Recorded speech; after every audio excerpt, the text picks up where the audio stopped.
الحمد لله والصلاة والسلام على سيدنا محمد وعلى آله وأصحابه أجمعين.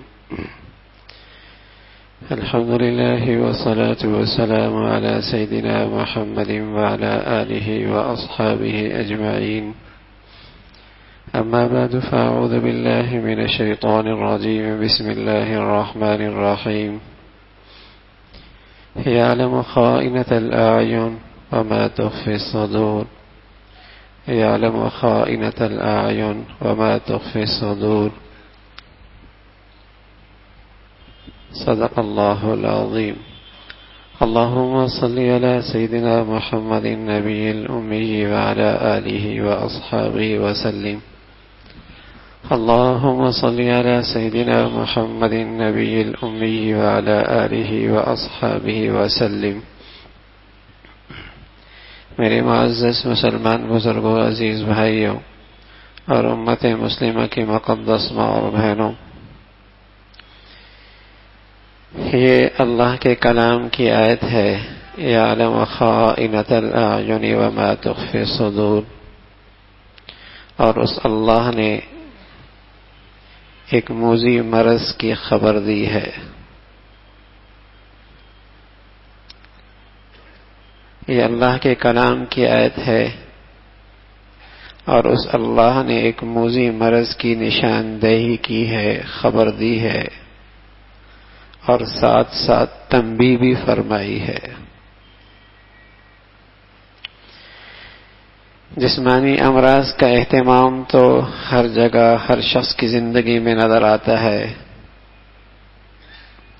جسمانی امراض کا اہتمام، اس کا علاج، اس کی فکر ہر شخص کی زندگی میں نظر آتا ہے.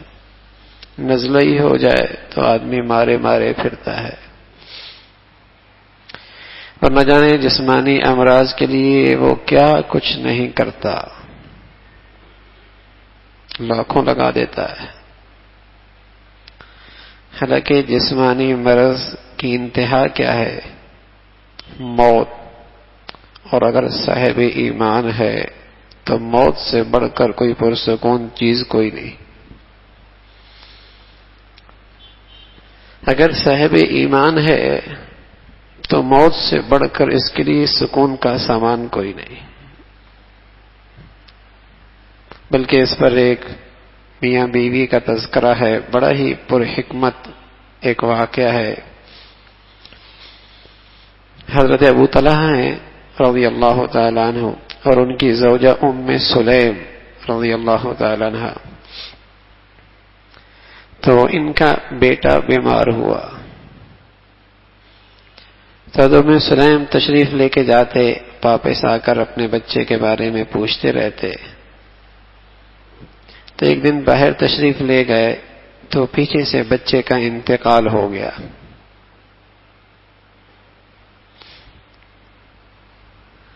اب حضرت ابو طلحہ شام کو جب رات کو واپس آئے تو ام سلیم سے پوچھا، بیٹے کا کیا حال ہے؟ بیٹے کا کیا حال ہے؟ میرے عزیزو، اللہ دین کی حقیقت نصیب فرما دے تو دین ساری زندگی کی اصلاح کر دیتا ہے، اور ایسا زندگی کا خوبصورت سلیقہ نصیب فرماتا ہے کہ دین کے بغیر جس کا تصور بھی نہیں کیا جا سکتا. ایسا فہم، ایسی عقل، ایسی دانش، ایسی سمجھ عطا فرماتا ہے کہ دین کے بغیر وہ دولت مل ہی نہیں سکتی. اب اس خاتون نے دیکھا کہ میاں تھکا ماندہ ہے، اگر اسے خبر دے دی کہ بیٹے کا انتقال ہو گیا تو بے آرام ہو جائے گا، اور بغیر کھائے ہی رات گزارنی پڑے گی اسے. مصلحت یہ ہے کہ اسے نہ بتایا جائے بچے کے مرنے کا، لیکن انتقال ہو گیا ہے تو جھوٹ بھی نہیں بولنا، امتحان آ گیا. میں عرض کر رہا ہوں، یہ دین عجیب چیز ہے. آدمی کی ذکاوت، آدمی کی فہم کی حس بڑھا دیتا ہے، اس کی دانش بڑھا دیتا ہے.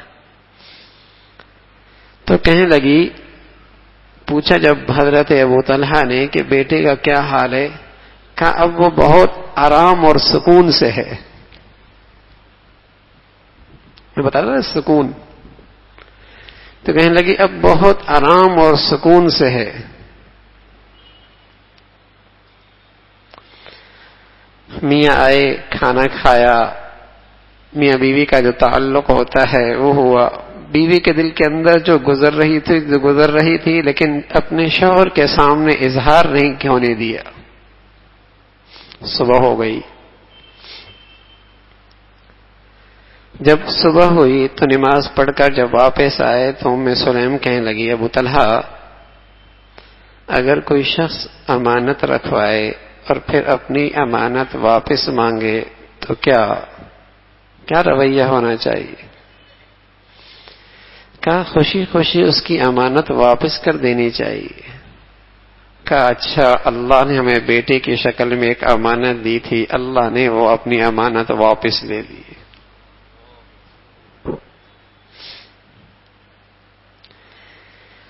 تو دین نے کیا حسن پیدا کیا زندگی میں. اللہ دین کی حقیقت نصیب فرمائے. کیا عقل اور دانش مندی آئی اس خاتون میں.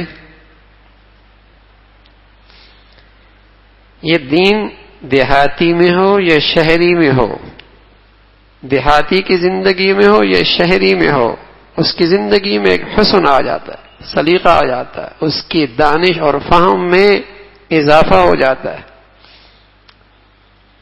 حضرت عباس رضی اللہ تعالیٰ فرمان لگے، حضرت عبداللہ ابن عباس فرمان لگے رضی اللہ تعالیٰ عنہ، ایک دیہات سے ایک شخص آیا اور میرے ابا کا انتقال ہو چکا تھا اور اس سے شاندار تعزیت کسی نے نہیں کی. اس سے شاندار اور تسلی والی تعزیت کسی نے نہیں کی. وہ کہنے لگا عبداللہ تم بڑوں کے صبر سے تو ہم صبر کریں گے، تمہارے صدقے تو ہمارا صبر ہوگا. اور پھر یہ کہا کہ تمہارے ابا جانے کے بعد جو تمہیں ملا ہے اجر کی شکل میں وہ تمہارے ابا عباس سے زیادہ قیمتی ہے،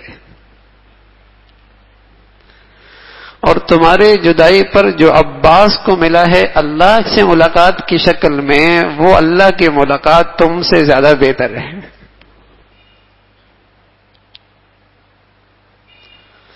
تو کمائی اس کی بھی ہو گئی، کمائی تمہاری بھی ہو گئی.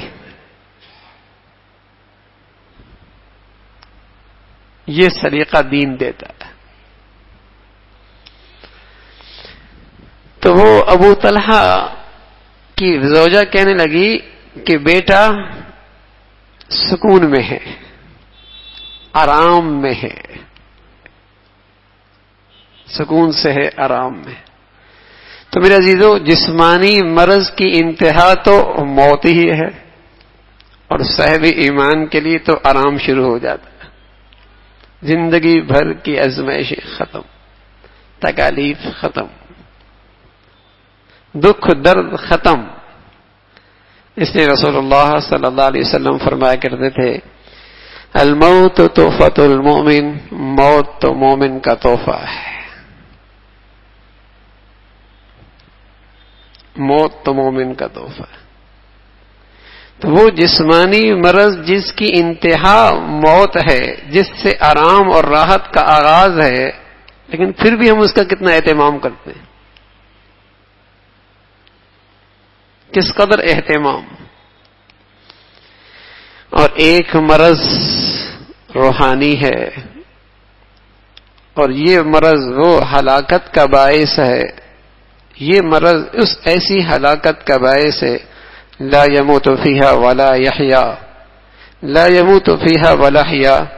اس گناہ اور اس مصیبت کی وجہ سے، اس مرض کی وجہ سے جو ہلاکت آئے گی اس کے بعد تو نہ زندگی ہے نہ موت ہے، وہ صرف جہنم ہے. زندگی بھی نہیں، موت بھی نہیں. لا يموت فيها ولا يحيا، وہ تو ہلاکت کی شکل جہنم کی شکل ہے. تو جسمانی مرض کے علاج کی فکر ہے، اور ایک میرے عزیزو روحانی مرض ہے، دل کا روگ ہے، اس کی فکر نہیں۔ بقرات ایک بہت بڑے حکیم گزرے ہیں، ان سے پوچھا سب سے شدید مرض کون سا ہے، خطرناک مرض؟ کہا جسے لوگ ہلکا سمجھ لیں، جسے لوگ ہلکا سمجھے۔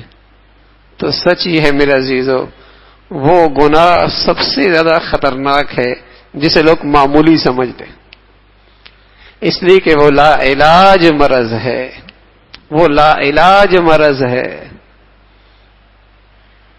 معمولی سمجھ لیے، اس کا علاج ہی نہیں کرے گا توبہ کی شکل میں۔ آگ بھڑک جائے اور اس آگ کی شدت کا احساس ہو تو پانی ڈالے گا، چیخے گا، چلائے گا، آخری درجہ یہ کہ خود وہاں سے دور ہٹ جائے گا، اس کی شدت کا احساس ہے۔ اور چھوٹی سی چنگاری ہو اور اسے نظر انداز کر دیا جائے اور اسے پلنگ کے نیچے جلتے رہنے دیا جائے اور اسے نظر انداز کر دیا جائے، کیا تماشا دکھاتی ہے بسا اوقات، سارا گھر خاکستر ہو جاتا،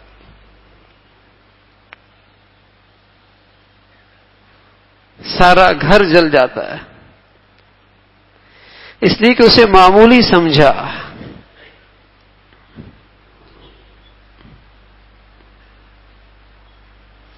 تو وہ گناہ کی شکل میں وہ مرض انتہائی خطرناک ہے جس کی وبا عام ہو جائے، جو وبا کی طرح پھیل چکا ہو اور دلوں کے اندر سے اس کے مرض اور اس کے گناہ ہونے کا احساس بھی نکل گیا ہو، وہ گناہ سب سے شدید تر ہے۔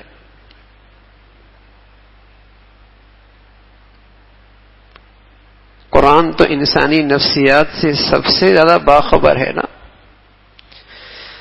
اور اس انسان کے کمزوریوں کی خوب نشاندہی کرتا ہے۔ تو اس آیت میں بھی اسی مرض کا تذکرہ فرمایا جس میں جو مرض وبا کی طرح پھیلا ہوا ہے، اور جس کے مرض ہونے کا اور گناہ ہونے کا احساس بھی نکل گیا، اس مرض کی اطلاع دی اور ساتھ ساتھ تنبیہ بھی فرمائی۔ فرمایا یعلم خائنۃ الاعین وما تخفی الصدور، یعلم خائنۃ الاعین وما تخفی الصدور، ایک بدکاری ہے، اس کو کرنے کے لیے بڑے ذرائع چاہیے ہوتے ہیں، بہت ساری مشکلات عبور کرنے پڑتی ہیں، اور سب سے بڑھ کر شرافت، نیکی، نیک نامی، عزت، اس کو دھبا لگتا ہے، اس تک پہنچنا آسان نہیں۔ لیکن العینان تزنیان وزناہما النظر یعلم خائنۃ الاعین، لیکن جو یہ آنکھوں کی خیانت ہے، یہ جو آنکھوں کا زنا ہے، اس کے لیے زیادہ اہتمام نہیں کرنا پڑتا، اور اس گناہ کے کرنے کے لیے نہ شرافت کا نام جاتا ہے، نہ نیک نامی کا نام جاتا ہے، نہ عزت پہ دھبا آتا ہے، نہ دینداری پہ دھبا آتا ہے۔ یہ گناہ کرتا بھی رہے تب بھی حاجی، تب بھی نمازی، تب بھی بزرگ، تب بھی نیک، تب بھی شریف، تب بھی اچھا آدمی، اور پھر کسی کو پتہ بھی نہیں لگتا، بس اوقات کسی کو پتہ بھی نہیں چلتا۔ تو اللہ کہہ رہا ہے یعلم خائنۃ الاعین، یاد رکھنا کسی کو پتہ لگے نہ لگے، وہ اللہ تیری آنکھوں کی خیانت جانتا ہے، اور یہ بڑے غضب کی بات ہے، یہ بڑے غضب کی بات ہے کہ وہ قدرت والی ذات اس خیانت کو جان رہی ہے. بڑے غضب کی بات ہے. ایک شخص طواف کر رہا اور بڑے درد دل سے ایک دعا کہہ رہا, اللہم انی اعوذ بک من غضبک, اے اللہ مجھے تیری غضب سے میری پناہ. بار بار یہ کہہ رہا, بار بار یہ, اور ایک آنکھ اس کی ہے اور ایک آنکھ کوئی نہیں. تو اس سے کسی نے پوچھا کہ کیا ہوا, تو اتنی درد بھری انداز سے یہ دعا کہہ رہا. کہا ایک مرتبہ میں اس آنکھ سے خیانت کر رہا تھا, کوئی ایسی غیبی چیز آئی کہ جس نے میری آنکھ ہی پھوڑ دی. میں اللہ کے غضب سے پناہ مانگتا ہوں. یعلم خائنۃ الاعین, یعلم خائنۃ الاعین. یہ بڑے غضب کی بات ہے کہ کوئی جانے نہ جانے, لیکن تیری آنکھوں کی یہ خیانت وہ اللہ جان رہا ہے, جس کو تجھ پہ پوری قدرت ہے. العینان تزنیان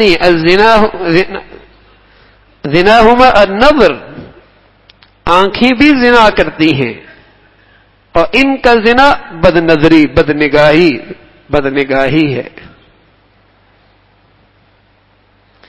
یہ ایسا مرض ہے وبا کی طرح پھیلا ہوا ہے. وبا کی طرح پھیلا ہوا ہے اور اس کے مرض ہونے کا احساس بھی نہیں, احساس بھی نہیں. اس لیے بے دھڑک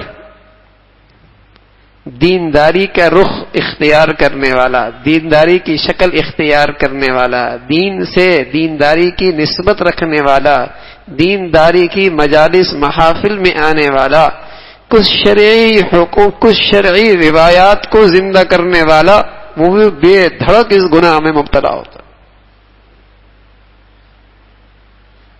اور اللہ کیسے الفاظ استعمال کر, یہ خائن ہے, خائن. اور میرے عزیزو, شریف آدمی خیانت کرتا ہے, نیک آدمی خیانت کرتا ہے, نمازی حاجی ہو کر بھی خیانت کرتا ہے, دیندار بھی خائن ہوا کرتا ہے. یعلم خائنۃ الاعین, اللہ اس آنکھوں کی خیانت کو جانتا ہے.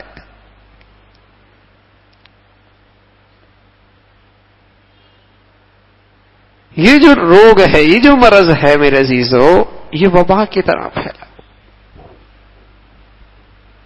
وبا کی طرح پھیلا.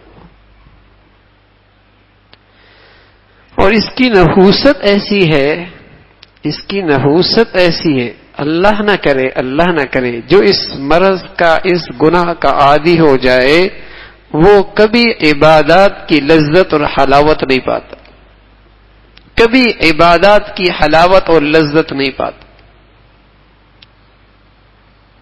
بلکہ بہت ساری نیکیوں کی توفیق ہی چھن جاتی ہے, بلکہ ایک وقت کے بعد تو اسے نیکیوں سے نفرت سی ہونے لگتی ہے. یہ ایسا مرض ہے.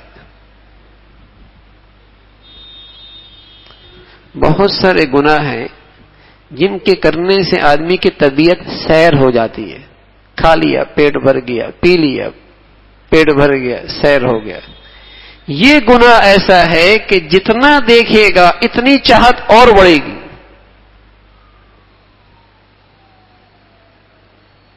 اتنی چاہت اور بڑھے گی. دیکھے گا میلان ہوگا, میلان ہوگا محبت ہوگی, محبت ہوگی عشق ہوگا, دنیا آخرت ناجائز محبت عشق پر برباد ہو جائے گی. حرام عشق پر دنیا آخرت تباہ ہو جائے گی. آغاز کس سے ہوا؟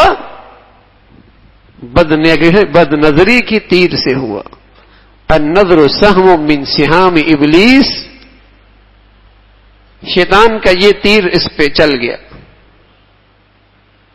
شیطان کا یہ تیر اس پہ چل گیا. اور میرے عزیزو, اس کی نحوست سے ایسی دل پہ ظلمت چھاتی ہے کہ عام نیکیوں سے وہ ظلمت جاتی بھی نہیں ہے. جب تک کہ بار بار اس گناہ سے بچنے کا مجاہدہ نہ اٹھائے, اسی گناہ سے بچنے کی تکلیف نہ اٹھائے اس وقت تک وہ ظلمت جاتی نہیں.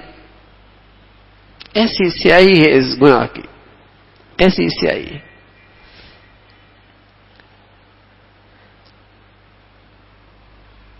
بلکہ بس اوقات اس کی ظلمت تو دیکھنے والوں کو آنکھوں سے بھی نصیب پتہ چل جاتی ہے، آنکھوں سے بھی. حضرت عثمان رضی اللہ تعالیٰ عنہ حضرت کی مجلس میں ایک شخص آیا، بیٹھ گیا. اب یہ بڑے لوگ ہوتے ہیں، بڑا ظرف ہوتا ہے، بڑا تحمل ہوتا ہے، عیبوں پہ پردہ بھی ڈال دیتے ہیں، نصیحت بھی کر دیتے ہیں، اور رسوا بھی نہیں کرتے اور تنبیہ اور تلقین بھی کر دیتے ہیں. منکرات سے روک بھی دیتے ہیں اور شرمندگی سے بھی بچا لیتے ہیں. جب دیکھا کہ یہ شخص آنکھوں کا زنا کر کے آیا ہے تو مجلس میں نصیحت فرمایا کیا ہوا؟ لوگ مجلس میں آتے ہیں اور ان کی آنکھوں سے زنا ٹپک رہا ہوتا ہے. دو بھائی ہوں نا، دونوں حسین جمیل ہوں، ظاہری طور پہ نیک سیرت ہوں، دونوں ایک جیسے ہوں، اور ان کے میں سے ایک آدمی اپنی نظروں کو آزاد چھوڑتا ہو، دوسرا نظروں کی حفاظت کرتا ہو، واضح فرق آئے گا کہ کس کی آنکھوں میں رونق زیادہ ہے، کس کی آنکھوں میں چمک زیادہ ہے. تو جب نگاہوں پہ یہ ظلمت کا اثر ہے تو دل کتنا ستیہ ناز ہوتا ہوگا، دل کیسا سیاہ ہوتا ہوگا. یعلم خائنۃ الاعین، اللہ آنکھوں کی خیانت کو جانتا ہے. حضرات مفسرین نے لکھا ہے کہ اللہ کریم نے اس آنکھوں کی خیانت کی سزا ساتھ ذکر نہیں فرمائی کہ سزا کیا ہے. اگلی آیت میں اس کا تذکرہ نہیں فرمایا کہ سزا کیا ہے. فرمایا وجہ یہ ہے کہ بعض طبیعتیں بالکل ان سے حیا چلی جاتی ہیں، وہ تو جوتوں ہی کی زبان سمجھتے ہیں، سزا ہو تب اس گناہ کو چھوڑتے ہیں ورنہ نہیں چھوڑتے.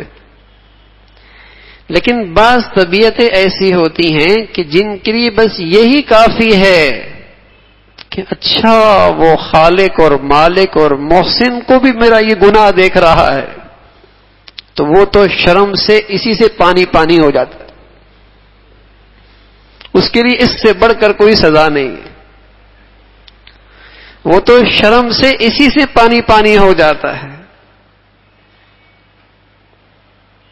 کہ وہ رب مجھے دیکھ رہا ہے اور یہ میں کتنی گھٹیا حرکت کر رہا ہوں، جو حرکت بس اوقات میں اپنی ماں کے ساتھ چلتے چلتے بھی نہیں کرتا، اپنے باپ کے ساتھ چلتے چلتے بھی نہیں کرتا، اور کسی اپنے بزرگ کے ساتھ چلتے چلتے بھی نہیں کرتا، اور یہ میں ایسی حرکت کر رہا ہوں جسے یعلم خائنۃ الاعین، وہ خالق اور مالک، وہ کریم اور محسن اس کو دیکھ رہا ہے. یعلم خائنۃ الاعین، کسی کی نظر نہیں پڑ رہی میرے اس جرم پر، لیکن اس خالق اور مالک کی نظر پڑ رہی ہے. یعلم خائنۃ الاعین، یہ آنکھوں کی خیانت وہ دیکھ رہا ہے. تو میرے عزیزو، یہ گناہ وبا کی طرح پھیلا ہے. شاید کوئی ہزاروں میں ایک بچا ہوا ہو، شاید کوئی ہزاروں میں ایک بچا ہوا ہو، کیونکہ اس سے دینداری پہ کوئی اثر نہیں پڑتا، بزرگی پہ، نیک نامی پہ کوئی فرق نہیں پڑتا، حاجی اور نمازی ہونے میں کوئی فرق نہیں آتا. لیکن میرے عزیزو، اس موذی مرض کا اثر زندگی پہ اور اس کی ایمان اور روحانیت پہ بہت شدید پڑتا ہے، شدید پڑتا ہے. ایسے شخص کو کبھی ایمان کی حلاوت، عبادات کی حلاوت نصیب نہیں ہوتی، بلکہ بس اوقات اس گناہ کا اثر کچھ عرصے کے بعد تو بہت خطرناک شکل میں ظاہر ہوتا ہے. جنید رحمت اللہ علیہ، ان کے ساتھ ایک شخص جا رہا اور سامنے سے ایک انصاری نصرانی لڑکا، خوبصورت جس کا چہرے کا حسن پرکشش تھا تو اس ساتھ والے چلنے والے کی نظریں اس پہ رک گئی. تو جنید نے فوراً اس کو سمجھایا کہ ایسا نہ کر، اس کا برا نتیجہ دیکھے گا. اور لکھا کہ کچھ عرصے کے بعد وہ قرآن کا حافظ تھا، سارا قرآن بھول گیا، سارا قرآن بھول گیا. معمولی گناہ نہیں ہے، یعلم خائنۃ الاعین، یہ کوئی معمولی گناہ نہیں. اس کی ظلمت اتنی خطرناک ہے کہ قرآن جیسا نور بھی وہاں اس کو بھی وہ ختم کر دیتی ہے، اور آدمی کو اس نور سے بھی محروم کر دیتی ہے. اس کی ظلمت اتنی تاریک ہے.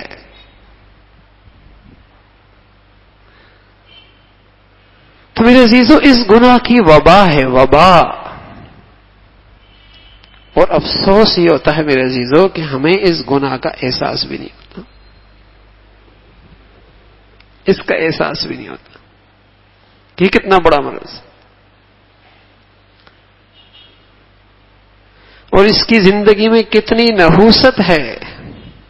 اللہ رب العزت اگر اس کی بچنے کی توفیق نصیب فرما دے تو رسول اللہ صلی اللہ علیہ وسلم نے فرمایا کہ جو اللہ کے خوف سے، بدنگاہی سے نظریں جھکا لے، اسی وقت اللہ اسے ایسا ایمان کا نور نصیب فرمائے گا کہ اسے ایمان کی حلاوت اور مٹھاس اور ذائقہ محسوس ہوگا. اچھا، یہ نوافل پہ نہیں بتایا، یہ روزوں پہ نہیں بتایا، تسبیحات پہ نہیں بتایا، صدقے خیرات پہ نہیں بتایا. اس نور کا وعدہ اور اس نور کی خوشخبری اس گناہ کے بچنے پر بتایا، اس مجاہدے پر بتایا. اس پر یہ نور ملے گا. اور جن خوش نصیبوں کو یہ نور ملتا ہے، تلاوت کریں یا سجدہ کریں، کبھی ان کی طبیعت سیر ہوتی ہی نہیں، تبھی ان کی طبیعت سیر ہوتی ہی نہیں. اس لیے عثمان رضی اللہ تعالیٰ عنہ فرمایا کرتے تھے کہ جس کو اللہ پاکیزہ نگاہیں اور صاف دل نصیب فرما دے، وہ کبھی قرآن کی تلاوت سے سیر ہو ہی نہیں سکتا. اور میرے عزیزو، اللہ نہ کرے کوئی اس گناہ کا عادی ہو، اسے قرآن کی توفیق ہوتی بھی نہیں، چھن جاتی ہے اسے توفیق، اس سے قرآن کی توفیق چھن جاتی، تلاوت کی توفیق نہیں ہوتی.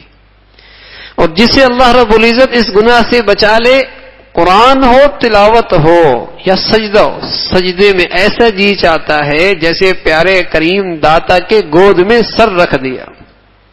اور جب پیاری ماں کے گود میں سر رکھے اور وہ ماں اوپر سے لوریاں دے پیار محبت کی ہاتھوں سے، تو کتنا مزہ آتا ہے. ایسے ہی جو اللہ کے سامنے سجدہ ریز ہوتا ہے، ایسا لگتا ہے اللہ کے گود میں سر رکھ دیا، ایسی اسے لذت اور حلاوت نصیب ہوتی.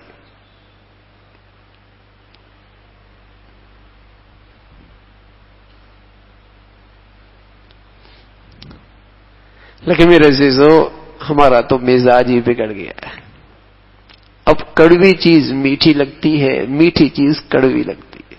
ہمارا تو مزاج ہی خراب ہو گیا. مزاج اتنا بگڑا ہے کہ ان گندگیوں میں مزہ آتا ہے، ان تصویروں اور مورتیوں ہی کے اندر مزہ آتا ہے. ورنہ اگر ایمان کی صحت ہوتی، مزاج صحیح ہوتا میرے عزیزو، تو نظر پڑتی تو بے چین ہو جاتا، بے چین ہو جاتا. لیکن اب تو کسی کو گھور لیا، کسی کی بیٹی بہنوں پہ نظریں جما لی، ایسے ہی جیسے کوئی عمارت دیکھ لی، کوئی پھول دیکھ لیا، جیسے کوئی گناہ کیا ہی نہیں،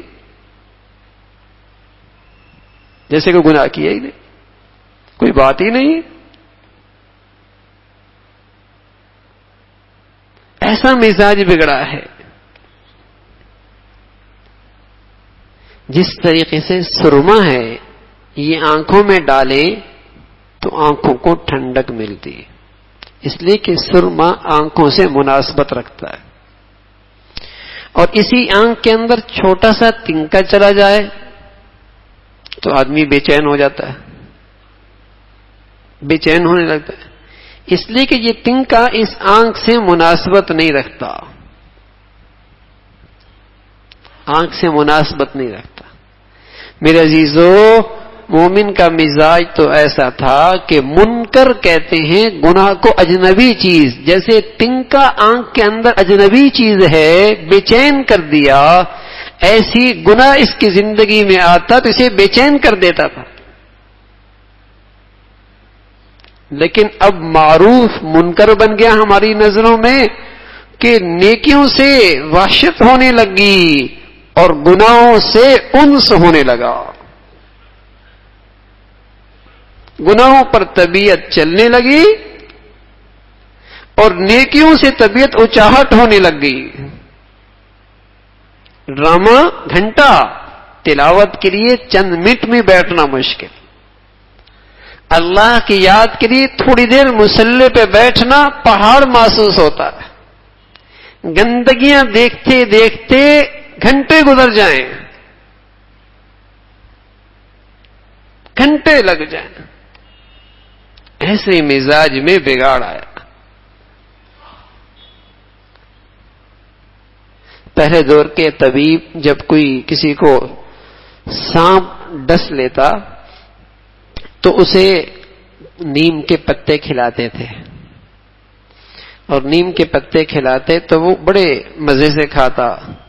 تو یہ اس بات کی علامت ہوتی کہ اسے سانپ کا زہر اتنا اثر انداز ہوا کہ اس کے منہ تک، اس کی زبان تک وہ زبان سانپ کا زہر چڑھا ہوا، تو میٹھے محسوس ہوتے تھے نیم کے پتے. اور آہستہ آہستہ جب وہ اترتا چلا جاتا زہر تو نیم کے پتوں کی کڑواہٹ واپس آنا محسوس ہونے لگتی، اور ایک وقت آتا کہ پورے طور پہ کڑواہٹ محسوس ہوتی تو اب یقین ہو جاتا کہ زہر ختم ہو گیا. تو جب زہر چڑھا ہوا تھا تو نیم کے پتوں کی کڑواہٹ نہیں رہی، مٹھاس لگنے لگی.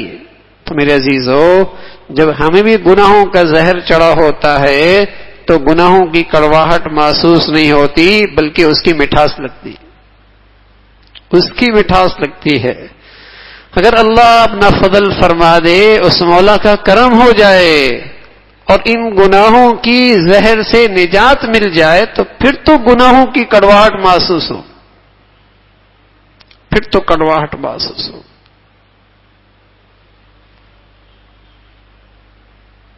اور اس کا آپ مشق کر کے دیکھ لیں. چند دن اگر اس نگاہ کو جھکا لیں اور طے کر لیں کہ بدنظری نہیں کرنی، کچھ دنوں کے بعد جب آپ کی نظر اٹھے گی تو آپ بے چین ہوں گے، ضرور تکلیف ہوگی. اس لیے کہ ایمان کے لحاظ سے آپ کی صحت بحال ہونے لگی، اور جب کوئی اجنبی چیز آئی تو بے چینی شروع ہو گئی.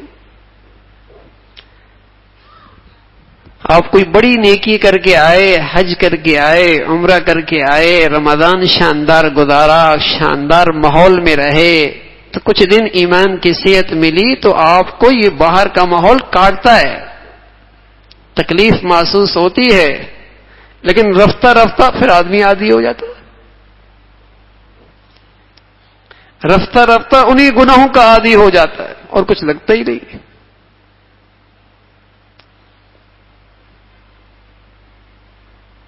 تو میرے عزیزو، یہ بڑا موذی مرض ہے، بڑا موذی مرض ہے جو ہماری روحانی زندگی کے لیے ازدہا ہے، ازدہا، سانپ سے زیادہ زہریلا ہے یہ گناہ. اس کے ہوتے ہوئے کبھی نیکیوں کا نور، نیکیوں پہ استقامت نصیب نہیں ہوتا. یعلم خائنۃ الاعین وما تخفی الصدور، اللہ آنکھوں کی خیانت بھی جانتا ہے اور بری نیتوں کو بھی جانتا. بس اوقات آنکھ تو ہٹا لی لیکن دل سے زنا کر رہا، دل ہی دل کے اندر اس کے خیالات لے کر دل کا زنا کر رہا. وما تخفی الصدور، دل خراب ہو رہا. ہمارے عزیزوں، یہ تو کوئی بھی نہیں دیکھ رہا، یہ تو آنکھ سے بھی مخفی گناہ ہے.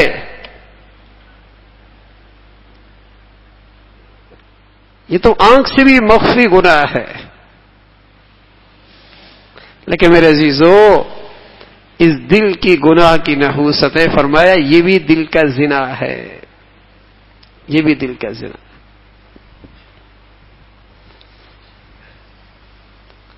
اللہ کا نبی ہے صلی اللہ علیہ وسلم. اس کائنات میں آپ سے زیادہ پارسا ہستی کس کی ہو سکتی ہے؟ کس کی ہستی ہو سکتی؟ لیکن جب آپ کے پاس بھی امت کی مائیں بہن بیٹیاں آتی تو آپ بھی بیچ میں پردہ حائل کر لیا کرتے تھے. آپ بھی پردہ حائل کر لیا کرتے تھے.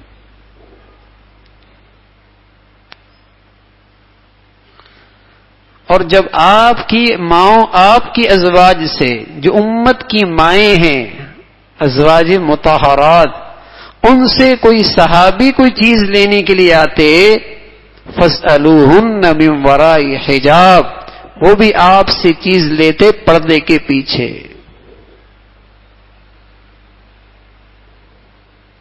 وہ بھی پردے کے پیچھے لیتے.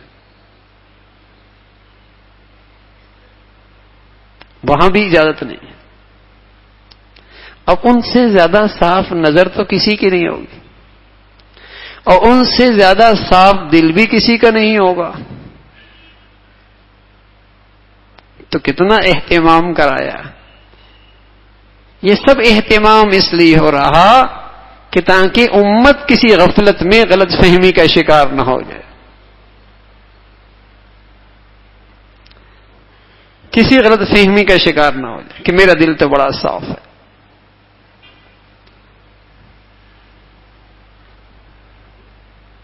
وَإِذَا سَأَلْتُمُوهُنَّ شَيْئًا فَاسْأَلُوهُنَّ مِنْ وَرَاءِ حِجَابٍ، پردے کے پیچھے. تو میرے عزیزو، یہ ایک وبا ہے گناہ کی. وبا کی طرح یہ گناہ پھیلا ہوا کہ آنکھ کی خیانت اور دل کی خیانت، خیالات بنا رہا ہے. واللہ یعلم ما تصنعون، اللہ خوب جانتا ہے جو تم تصویریں بنا رہے ہو اپنے دل کے اندر، جو تم خاکے تیار کر رہے ہو اپنے دل کے اندر کسی کی بیٹی بہنا کے بارے میں، اللہ خوب جانتا ہے. صنعت کہتے ہیں، صنعت، تصنعون صنعت سے. ہاں،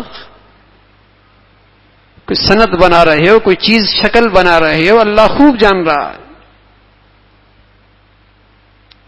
تو یہ ایک موذی مرض ہے میرے عزیزو.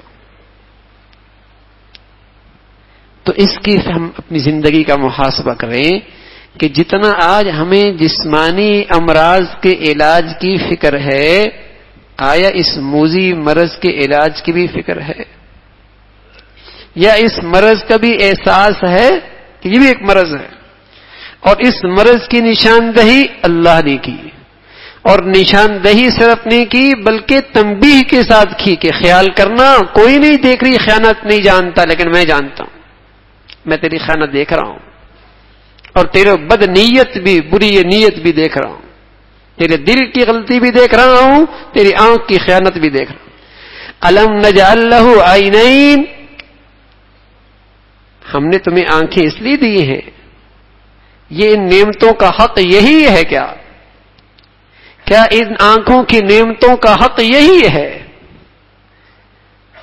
کہ اس سے اللہ کی نافرمانی ہو؟ جو آنکھوں سے اللہ کی نافرمانی کر رہا، قرآن کہہ رہا یہ تو اندھے ہیں، اندھے، صم بکم عمی، یہ تو اندھے ہیں، اندھے. جو ان آنکھوں کی نعمت کا حق ادا نہیں کر رہے، یہ تو اندھے ہیں. وَلَا تَمُدَّنَّ عَيْنَيْكَ إِلَىٰ مَا مَتَّعْنَا بِهِ، یہ آنکھیں اس لیے نہیں دی کہ تم کسی کی دنیا دیکھ کر رش کرنے لگ جاؤ، کسی پہ حرص کی نگاہیں ڈالو، کہیں حرام جگہ پہ نظریں ڈالو. یہ آنکھیں اس لیے نہیں دی تاکہ تم ان آنکھوں کے ذریعے کسی کو حقیر دیکھو، نہ ان نعمتوں کا حق یہ ہے، ان نعمتوں کا شکر یہ ہے کہ انہیں وہاں ڈالو جہاں اللہ کی طرف سے اجازت ہے. یہ نعمتوں کا حق ہے، ورنہ تو یہ بینا نہیں نابینا ہے. اور کل قیامت میں اللہ رب العزت اسے بینا نہیں اٹھائے گا، اندھا اٹھائے گا، اندھا اٹھائے گا اور یہ کہے گا میری تو دنیا میں آنکھیں تھیں. کہا جائے گا ہاں آنکھیں تھیں، لیکن تو نے ہماری ہدایت کو نظر انداز کیا تھا، تو نے ہمیں بھولا، ہم نے آج تجھے بھلا دیا. تو یہ آنکھیں اللہ کی بڑی نعمت ہیں.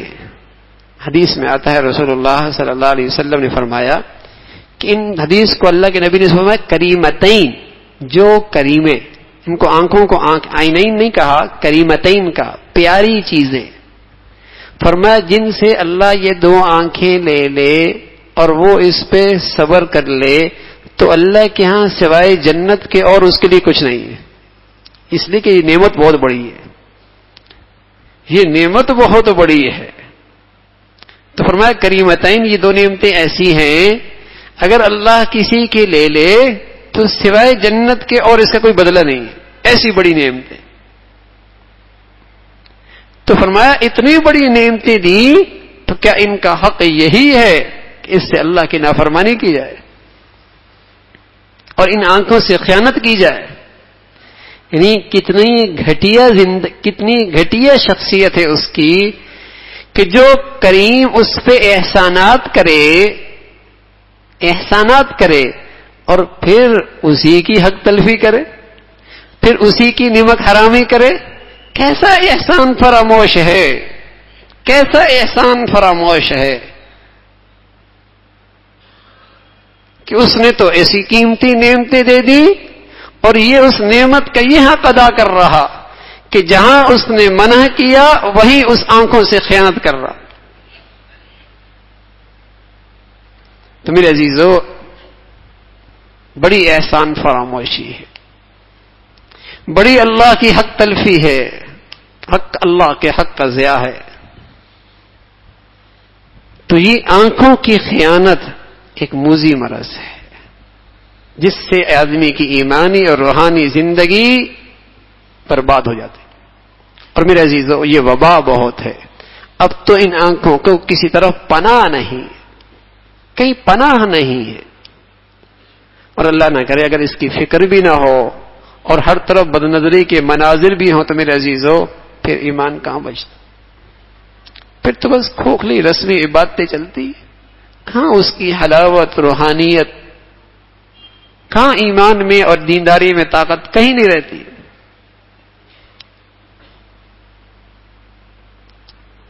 تو اس گناہ سے بھی بچنا ہے میرے عزیزو، اس کی بھی فکر کرنی ہے. یہ بہت بڑی خیانت ہے. آج بہت ساری خیانتوں کو ہم لوگ سمجھتے ہیں. ہمارا نوکر ہماری خیانت کرے، ہمارا ملازم ہماری خیانت کرے، ہمارے ماتحت ہماری خیانت کرے تو کس نظر سے ہم اسے دیکھتے ہیں؟ رکھنے کے قابل ہے؟ اسے روٹی کھلانے کے قابل ہے؟ اسے تنخواہ لینے کے قابل ہے؟ وہ گھر میں رہنے کے قابل ہے؟ کیا اللہ کریم ہے؟ کیا حلیم ہے؟ کیسے اللہ ہم جیسوں کو برداشت کرتا ہے؟ کب سے یہ خیانت کر رہے تب بھی روٹی کھلا رہا، تب بھی کھلا رہا، پلا رہا، گھر دے رکھا، نعمتیں دے رکھی. ہاں، ہم تو کسی خائن کو اپنے پاس نہیں رکھتے، اسے روٹی نہیں دیتے. کتنا ظرف ہے، کون اسے برداشت کرتا ہے؟ کان پکڑ کے نکال دیں گے. ظالم کھاتا ہے اور پھر خیانت بھی کرتا ہے. اور زندگی کی ماہ سال اس رب کے حق میں خیانت ہو رہی ہے. یعلم خائنۃ الاعین، خیانت کر رہا ہے. کیا حلیم ہے، کریم ہے، برداشت کر رہا. لیکن میرے عزیزو، تنبیہ فرما دی کہ دیکھو میں بے خبر نہیں ہوں، سب دیکھ رہا ہوں، سب دیکھ رہا ہوں. کبھی میرے غضب کی لاٹھی برس سکتی اور پھر دنیا تماشا دیکھے گی، دنیا اس کا تماشا دیکھے. تو اس لیے میرے عزیزو اس موذی مرض سے بھی اہتمام سے بچنے کی کوشش کیجیے، اہتمام سے۔ گھر سے نکلتے ہیں تو اللہ سے مانگ کے نکلے۔ اللہ نہ کرے ہمارے گھر ہی کے اندر اس خیانت کا سامان موجود ہو، اللہ نہ کرے کہ ہمارے گھر ہی کے اندر ایسا ماحول ہو کہ خوب خیانت ہو رہی ہو، کہ پردہ نام کی چیز نہ ہو، ہر وقت سب مل بیٹھ کے سارے گندگیاں دیکھ رہے ہیں۔ اللہ نہ کرے ہمارے گھروں کے اندر سینماؤں کا ماحول ہو، ہزار بار اللہ نہ کرے کہ ہمارے گھروں کے اندر سینما والی گندگیاں موجود ہوں، تو اللہ نہ کرے ہمارے گھروں کے اندر۔ لیکن ظاہر ہے بازار میں جانا ہے، دفتر میں جانا ہے، زندگی کے کاروبار میں جانا ہے، تو میرے عزیزو اللہ سے مانگ کے جائے، اللہ سے مانگ کے جائیں، اور اس تصور کے ساتھ جائیں کہ اس کی نحوست سے کہیں اللہ کا غضب نہ پڑ جائے، کہیں اللہ کا غضب نہ پڑ جائے۔ ایک نوجوان ایک بزرگ کی خدمت میں آیا کہ حضرت اس گناہ سے بچنا بہت مشکل ہے۔ کہا بیٹے مشکل نہیں ہے، سب مشکلیں آسان ہو جاتی ہیں اگر کسی کا ڈر ہو، تو سب مشکلیں آسان ہیں۔ کہا تم اس بازار سے اس کونے سے اس کونے تک چلو، اور ایک ساتھی اس کے ساتھ لگا دیا، کہا اسے پیالہ بھر کے دو پانی کا، اور تم ساتھ چلو، جوتا ہاتھ میں لو، اور اس سے کہا کہ پانی گرنے نہ پائے، اگر گرا جہاں بھی اوپر اس کے سر پہ جوتے مارو سب کے سامنے۔ اب وہ ایک کونے سے دوسرے کونے تک نکلتا ہے، سنبھال سنبھال کے چلتا ہے کہیں پانی کا قطرہ نہ گرے، ابھی جوتا آئے گا۔ اب اس سے پوچھا بتاؤ بازار میں کیا تھا؟ کہا حضرت کہاں پتہ لگتا ہے بازار میں کیا تھا، مجھے تو یہ فکر تھی کہ ابھی جوتا آیا، ابھی جوتا آیا۔ ہاں میرے عزیزو، اللہ کے غضب کے جوتے کا استحضار اور دھیان ہو تو یقین جانے ان آنکھوں کی حفاظت ہو سکتی ہے، ایسی بات نہیں۔ لا یکلف اللہ نفسا الا وسعها، اللہ وہ ذمہ داری ڈالتا ہی نہیں جس کی اللہ نے مجھ میں طاقت نہ رکھی۔ جو میرے اندر طاقت ہی نہ ہو، اللہ میری پر ذمہ داری کیسے ڈالیں گے؟ کیا اللہ کو یہ زمانہ پتہ نہ تھا؟ اللہ اس زمانے سے بھی باخبر تھے، ہر زمانے کے اللہ رب العزت علم رکھتے ہیں، پھر حکم آیا کہ نگاہوں کو بچاؤ۔ تو میرے عزیزو، اللہ سے ہم بے خوف ہو گئے، اللہ سے ہم بے خوف ہو گئے، اور اس گناہ کی جو نحوست ہے ہمیں اس کا احساس نہیں ہے، اس موری مرض کی جو تباہی اور بربادی ہے اس کا احساس نہیں۔ اگر وہ احساس زندہ ہو جائے تو ان آنکھوں کی حفاظت آسان ہوگی۔ تو جب نکلے تو اللہ سے مانگ کے نکلے، اللہ سے مانگ کے نکلے، اور کہیں یہ نگاہ اور دل چاہ رہا ہو نظریں اٹھانے کا تو غیرت دلاؤ، غیرت۔ حضور علیہ الصلوۃ والسلام فرمایا کرتے تھے انا غیور، میں غیرت مند ہوں، اور فرمایا کرتے واللہ اغیر منی، اور اللہ مجھ سے زیادہ غیرت مند ہے، اور فرمایا کرتے تھے اللہ کی غیرت یہ ہے کہ اللہ نے بے حیائی کو حرام قرار دیا ہے، یہ بدنگاہی بے حیائی ہے، یہ اللہ کی غیرت کا تقاضا ہے۔ تو ہم بھی اپنی غیرت کو جگائیں کہ جب میں کسی کی بیٹی بہنوں کو دیکھوں گا تو میرے گھر کی بیٹی بہن بھی محفوظ نہیں رہے گی، میرے گھر کی آبرو بھی محفوظ نہیں رہے گی۔ تو غیرت آدمی دلائے، نفس کو غیرت کا ٹھوکر مارے کہ مت نظریں اٹھا، تیرا گھر محفوظ نہیں رہے گا، تیرا گھر محفوظ نہیں رہے گا۔ اور میرے عزیزو، اللہ سے مانگ کی جائے اور اللہ کی ناراضگی کو ذہن میں لے کے جائے، اور پھر کہیں غلطی ہو جائے تو وہاں فوراً استغفار کر لے، فوراً استغفار کر لے، اور واپسی میں آ کر 2 رکعت 4 رکعت 6 رکعت اس گناہ سے کی جو گندگی نحوست ہے اس سے پناہ مانگنے کے لیے اس کو ادا کرے۔ میرے عزیزو، اگر کچھ عرصے اس کا اہتمام ہو جائے گا تو اللہ کی ذات سے امید ہے اس گناہ سے بچنا آسان ہو جائے۔ ابھی آسان نہیں ہے، یہ جو آنکھوں کی پلکیں ہیں نا، یہ آنکھوں کی پلکیں، اللہ رب العزت نے اس کا ایک نظام رکھا ہے، اس کے اندر فطرتاً ایک ایسا نظام ہے کہ جب کوئی موذی چیز اس کے قریب آ جائے تو خود بخود بند ہو جاتی ہے۔ آپ انگلی قریب کریں خود بخود بند ہو جائے گی، کوئی چیز موذی ہوگی بند ہو جائے گی. تو میرے عزیزو بد نظری اس آنکھ کے لیے موذی تھی لیکن بند کیوں نہیں ہوتی؟ ہم نے اس کے اسپرنگ ڈھیلے کر دی. اگر کچھ عرصے اس کا اہتمام ہو جائے تو اللہ کی اجازت سے امید ہے ایک وقت آئے گا یہ آنکھ کی پلکیں خود جھک جائیں گی، لیکن ٹوٹ چکی ہیں، خراب کر دیا ہے، ڈھیلا کر دیا ہے. اگر کچھ عرصے اس کا اہتمام ہو جائے تو اس موذی چیز سے خود نظریں جھک جائیں گی، پھر زیادہ فکر نہیں پڑنی، مجاہدہ نہیں اٹھانا پڑے گا، خود جھکنے لگ جائیں گے. لیکن میرے عزیزو اس کو صحت مند کرنے کے لیے مجاہدہ اٹھانا پڑے گا، ایک وقت تک محنت کرنی پڑے گی اور اپنے اوپر کوئی جرمانہ لگانا پڑے گا اور اپنے نفس کو غیرت کی چوٹ مارنی پڑے گی اور جاتی ہوئی نکلتی ہوئی نظروں کی جھکا کر اللہ سے مانگ کے جانا پڑے گا. اور جب اللہ رب العزت صحت نصیب فرما دے گا پھر آسان ہو جائے گا. تو میرے عزیزو اللہ رب العزت ہم سب کو اس گناہ سے ہمیشہ محفوظ فرما دے. وآخر دعوانا الحمدللہ رب العالمین. اللهم لك الحمد كله ولك الشكر كله. اللهم لك الحمد كله ولك الشكر كله. اللهم لك الحمد كله ولك الشكر كله. اللهم إنا على ذكرك وشكرك وحسن عبادتك. اللهم إنا على ذكرك وشكرك وحسن عبادتك. اے مولا جو کچھ کہا سنا عمل کی توفیق نصیب فرما، ایمان والی، سکون والی، چین والی، راحت والی زندگی نصیب فرما. اے مولا اپنی رضا والی، اپنی چاہت والی، اپنی پسند والی زندگی نصیب فرما. مولا ہر گناہ سے بچنا آسان فرما. اے مولا ہر گناہ سے بچنا آسان فرما. آنکھوں کی خیانت سے محفوظ فرما، بدنگاہی سے محفوظ فرما، بد زبانی سے محفوظ فرما. اے مولا ہم سب کی دائیں بائیں اوپر نیچے سے حفاظت فرما. مولا اپنے فضل سے تمام حاضرین حاضرات کی تمام زائد حاجات کو پورا فرما، مشکلات کو آسان فرما، پریشانیوں کو ختم فرما. پورے دین پہ چلنا ہم سب کے لیے آسان فرما. پورے دین پہ چلنا ہم سب کے لیے آسان فرما. اپنے فضل سے مولا حادثات سے، سانحات سے، موذی اور دیرپا بیماریوں سے محفوظ فرما. اے مولا تمام بیماروں کو عافیت والی، صحت والی، ایمان والی زندگی نصیب فرما. ہمیں اپنے بچے بچیوں میں خوشیاں نصیب فرما. اولادوں کے فتنوں سے، آزمائشوں سے، نافرمانیوں سے محفوظ فرما. مولا جو بچیاں گھروں میں ہیں ان کے لیے نیک صالح رشتوں کا انتظام فرما. جو بچیاں گھروں میں جا چکی ہیں تو ان کے گھروں کو محبت اور تقوی سے آباد فرما.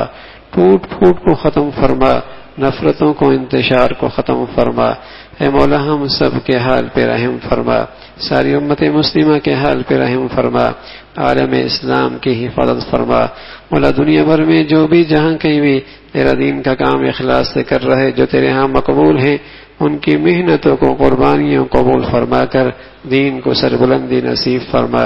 مساجد کی، مدارس کی، مکاتب کے علماء کی حفاظت فرما. مولا جو تیرے پیارے ہیں ان کی محبت، عظمت، صحبت نصیب فرما. ظاہری باطنی فتنوں سے محفوظ فرما. اے مولا کریم ہمارے ملک پہ رحم فرما، ہمارے شہر پہ رحم فرما. مسلمانوں کو امن اور سلامتی کی زندگی نصیب فرما. ربنا تقبل منا انك انت السميع العليم وتب علينا انك انت التواب الرحيم. وصلى الله على سيدنا محمد وعلى آله واصحابه اجمعين برحمتك يا رب.